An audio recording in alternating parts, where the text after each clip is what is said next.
Welcome back. Many women believe that orgasm difficulty is caused by a lack of stimulation, but one of the most powerful blockers to orgasm is something much quieter happening inside the mind. It's self-monitoring and self-judgment. Thoughts like, is my stomach sticking out right now? Do I look overweight? Are my labia normal? What if my partner thinks my vagina looks strange? And the big one, am I taking too long to orgasm? These thoughts may seem small, but to the nervous system, they function as signals of threat. And when the brain senses threat, orgasm, surrender, and even feeling sensation become much harder to experience. Hello, I'm Dr. Suzanne Mulvihill, a clinical sexologist and orgasmologist. I'm also a researcher focused on female orgasm and the emerging field of sexual neurorehabilitation. If you're interested in learning more about the science of orgasm and proven pathways to orgasm, make sure to subscribe to this channel and click the like button. So let's get into it.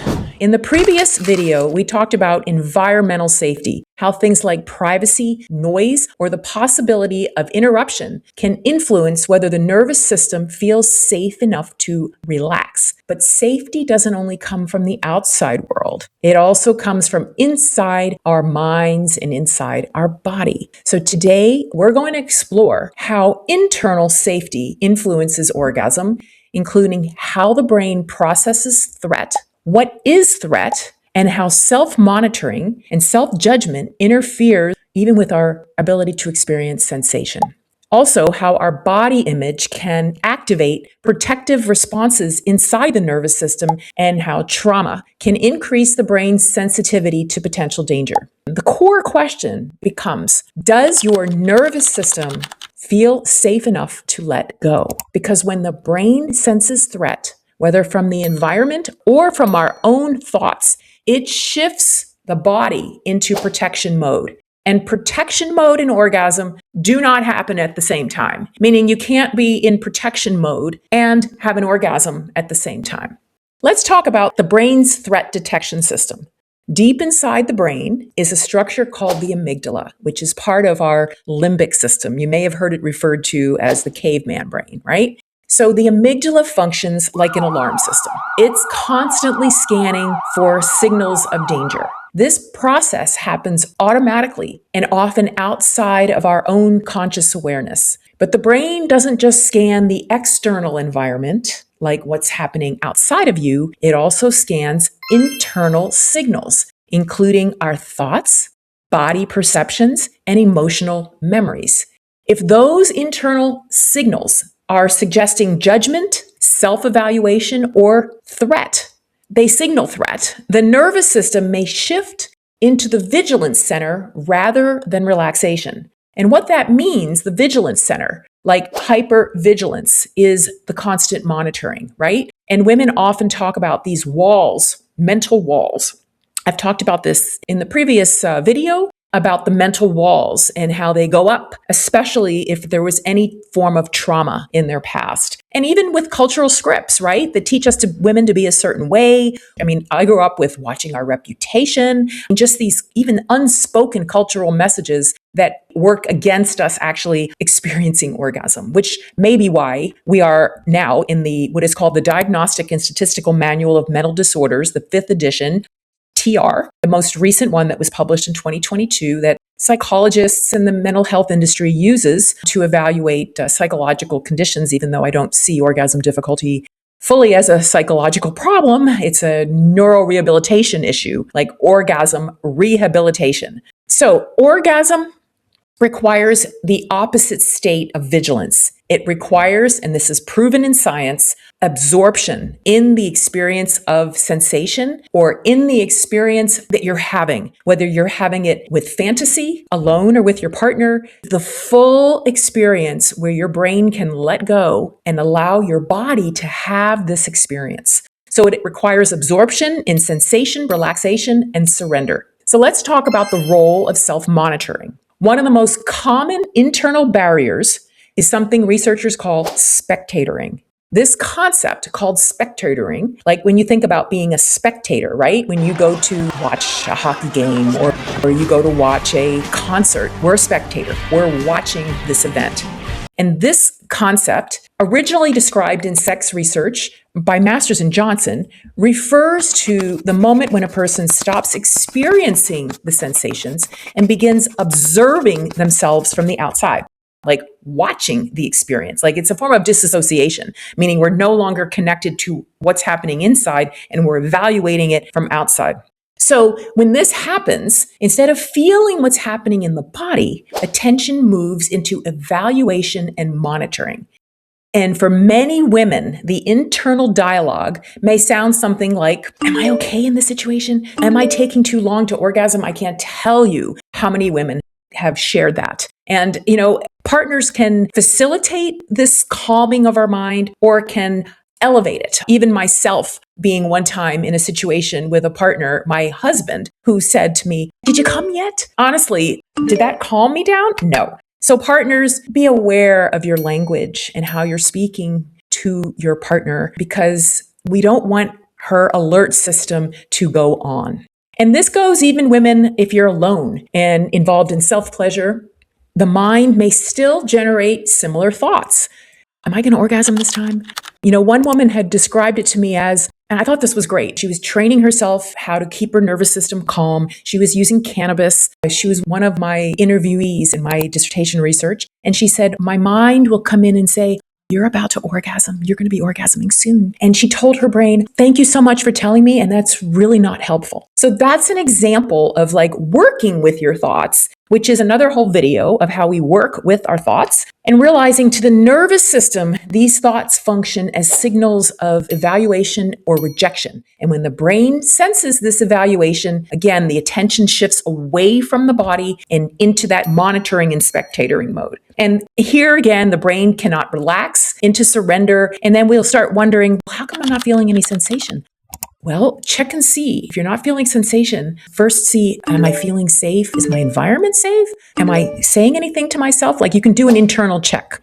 Now, let's move to another area of this internal monitoring, and it relates to body image.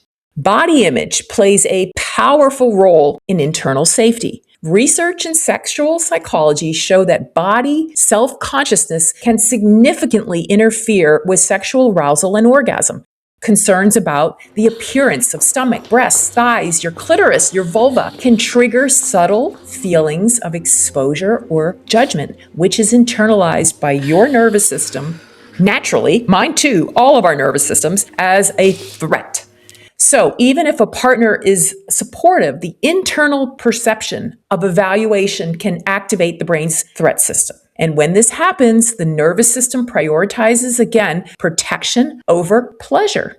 And trauma can also increase the sensitivity of this system. Research on trauma and the nervous system show that past experiences can increase the brain's tendency towards hypervigilance. What I mentioned earlier, that word of evaluation, meaning the nervous system remains on a high level of alert, even when there is no immediate danger. This is what we're retraining in sexual neurorehabilitation, meaning rehabbing your orgasm. Importantly, trauma doesn't refer just to sexual trauma. Research shows that emotional trauma, medical trauma, relationship trauma, or even chronic stress can increase the brain's sensitivity to potential threat. One woman had shared with me that she lost her ability to orgasm after she had an ovary removed. Again, medical trauma. Another woman shared she had 3 surgeries that changed the shape of her vagina. She lost her ability to orgasm. Fortunately, this woman worked for over a year, rehabbing her orgasm with medical cannabis, which is something that I'm a huge advocate of, and we'll be talking about more as we move forward in this process with safety being part of the sexual neurorehabilitation program. The internal signals of memories, body perceptions, or self-judgment can trigger this protective response more easily. So how do we work with that? Again, it's like, okay, if you're not feeling sensation, check in with yourself. Am I involved? Am I doing any judgment? And then give yourself some self-love, right? So this is kind of educating you to become aware of your self-judgment and realize, what are you judging yourself, and start maybe putting that down on paper, journaling about it, like how to become friends with your self-judgment, right? Okay, we're going to stop judging. Like that woman I had mentioned who had said her brain would tell her, "You're getting ready to orgasm?" And she would tell her brain, "Thank you for letting me know." And that's really not helpful. But that thought can eventually not give her any alert. That's an example of your hypervigilance, my hypervigilance, our hypervigilance, how it can show up in our brain. So, and again, I think it's so important to stress that this does not mean there's anything wrong with you or wrong with your body. So many women start to personalize it and think, "God, what's wrong with me? There must be something wrong with me." No, no, no, no, no, no. This is your nervous system doing its job, and it's doing its job based on what society and culture and religion taught it to do. So much of our rehabilitation of our orgasm has to do with a lot of unlearning. And what it means is that the nervous system has to learn, we're going to teach it how to prioritize safety and how to understand what environmental safety is, for example, what I explained and shared about in my last video, and in this video, what internal safety means, and where the concept of sexual neurorehabilitation becomes important. Because in medicine, rehabilitation helps the body regain a function after injury or a disruption. Physical therapy, for example, retrains muscles and movement patterns. Neurological rehabilitation helps the brain rebuild pathways after stroke or injury. Sexual neurorehabilitation applies similar principles to sexual function. If the nervous system has learned patterns of vigilance, tension, self-monitoring, or self-judgment, the goal is not to force the body into pleasure. Instead, the process involves helping the nervous system gradually relearn states of safety, sensation, and surrender. The 3 S's. Remember those. We're going to be talking about that a lot. Over time, attention can shift away because you're going to retrain through repatterning, right? You're going to retrain the neuro responses, pathways that fire together. And we are going to shift away from the evaluation and toward embodied sensation, meaning being in an absorbed state where your body can let go in orgasm without your brain or your nervous system interfering in any kind of alert ways. We're going to talk now about interoception, which is the awareness of internal bodily sensations. Research shows that when attention moves into the body, rather than staying in the analytical thought, which is in your prefrontal cortex, right? We spend a lot of time in our prefrontal cortex, evaluating, analyzing, judging. And now what we're learning is how to let that quiet. And this is something medical cannabis can help with. It is approved now in 2 US states so far, Illinois and Connecticut. Medical cannabis is approved as a condition of treatment for women's orgasm difficulty because it helps quiet this part of the brain, right? And that has to be used in the right context too. For now, knowing that we're trying to quiet this analytical thought part of our brain and activate networks that are associated with the sensory processing, with the feeling states, and with the reward states, rather than the analytical judgment, monitoring, spectatoring states. So in other words,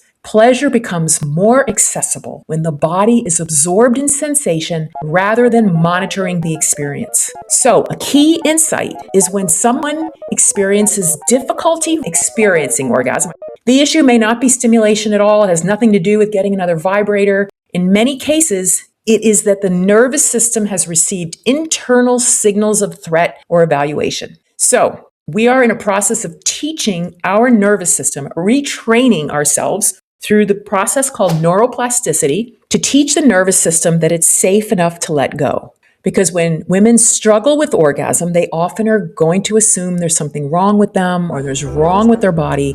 But the body, like I said, is not the problem. The nervous system is doing what it was designed to do, protect you. And when the brain senses the judgment, the threat, the evaluation, it keeps the systems on alert. But when the nervous system receives signals of safety, which is what the work we're doing is teaching the brain that it's safe. And that includes, like with the external safety, I gave an example of not having sex until you are completely ready. That means no penetration until you, ladies, say, I am desiring this. Because if it's not coming from desire, if it's coming from pleasing your partner or giving in, you can be guaranteed that your threat system is going to be on and you're not going to feel pleasure. And that goes for even having sex for longer than you want. The sensations can become numb and you wonder why. Wait a minute, check in with yourself, with your body. Am I really ready to stop? You have a powerful thing called your voice that can give you so much regulation in helping your nervous system to feel safe, to say, I need to stop now for 5 minutes, or you know what, I really need to stop. You have permission to stop, just as you have permission to start when you're ready. So what we're working towards is shifting into states of pleasure, where pleasure becomes more possible because your nervous system is safe. And that is one of the core ideas in this emerging field of sexual neurorehabilitation. Instead of blaming the body, we begin to understand how the nervous system learns safety, sensation, and surrender. And when those conditions are restored through repatterning, rechanging, right? Through speaking up for ourselves, for not having sex when we're worried about someone coming in the door, not allowing penetration before you're ready, making sure you're putting yourself in a good sexual mood, having sex when you want to have it, not out of obligation or guilt or any of those reasons, having it because you desire it. And when you have that, you're training yourself to have more pleasurable experiences and to let go into orgasm. If you found this helpful, please subscribe to the channel. Thank you for watching all the way through and share this video. And in the next video, we're going to continue exploring how safety in the body influences sexual response. Dr. Suzanne Malvahill here. Thanks again for watching.